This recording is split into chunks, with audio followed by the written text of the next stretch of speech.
افغانستان د سترو دینی علماء کرامو، صوفیانو، شعراو او بیلابیلو علمی او روحانی شخصیتونو د زیږیدو ځای او ټاټوبی دی. لدې جملې یو ستر شخصیت مولانا جلال الدین محمد بلخي دی چې د 9 هجری پیړۍ په لومړیو کې د افغانستان په بلخ کې په یو علمی کورنۍ کې زیږیدلی دی.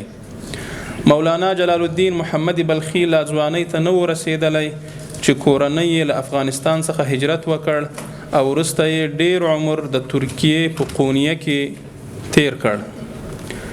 د بلخ مولانا چې د افغانستان له نومیالیو مشاهیرو علمی او روحاني شخصیتونو څخه دی، د علومو له حاصلولو وروسته یې د دعوت، تدریس او سلوک له لارې د خپلو آثارو او اشعارو په واسطه اسلامی ادب، فرهنګ او نړۍ ته د قدر وړ خدمتونه کړي دي.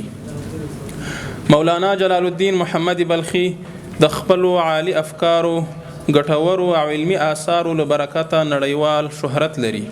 تر ډیره د ده له نوم، تالیفاتو او علمی افکارو سره نه یوازې زموږ هیوادوال یا یوازې د اسلامي نړۍ اوسیدونکي بلکې دنیاوال هم بلد دي.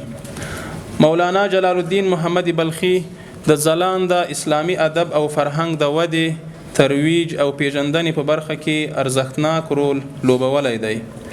د نوموړي مشهور کتاب مثنوي معنوي چې د زرګونو بیتونو مجموعه ده، په نړیواله سطحه له شاهکارو ادبي او عرفاني آثارو ګڼل کیږي. افغانستان په بیلابیلو تاریخي دورو کې په خپله غیږ کې د مولانا بلخي په څیر ډیر داسې نومیالي مشاهیر، مفکرین او نوابغ روزلی چې نه یوازې د ګران هیواد ویاړ ګڼل کیږي بلکې اسلامي امت او نړۍ ته هم ډیر خیر رسیدلی او د بشري ټولنې او اسلامي تمدن، ادب او فرهنګ په وده کې مهم نقش لوبولی دی. د مولانا جلال الدین محمد بلخي د ژوند او شخصیت په بیلابیلو ابعادو پوهیدل د څیړونکو، لیکوالو او پوهانو لا زیاتو څیړنو ته اړتیا لري. له دوی څخه مې غوښتنه ده چې د مولانا جلال الدین محمد بلخي د شخصیت بیلابیلو ابعادو پیژندلو او د اسلامي ادب او فرهنګ د ودې په برخه کې د نوموړي ارزښتناک رول لا ډیر روښانه کړي، ترڅو ځوان نسل د خپل هیواد دغه نومیالی روحاني او عرفاني شخصیت لا ښه وپیژني او له لارښوونو او علمی افکارو یې ګټه واخلي.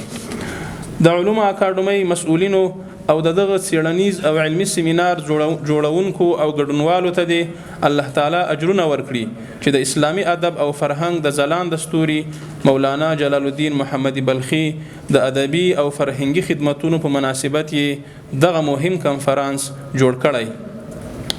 زما یقین دی چې ادب پوهان، څیړونکي د مولانا بلخي مینوال او ویناوال به د هغه د شخصیت، افکارو، اشعارو، ادبي او فرهنګي خدمتونو په اړه هر اړخیزې، مفصلې او ارزښتناکې خبرې وکړي.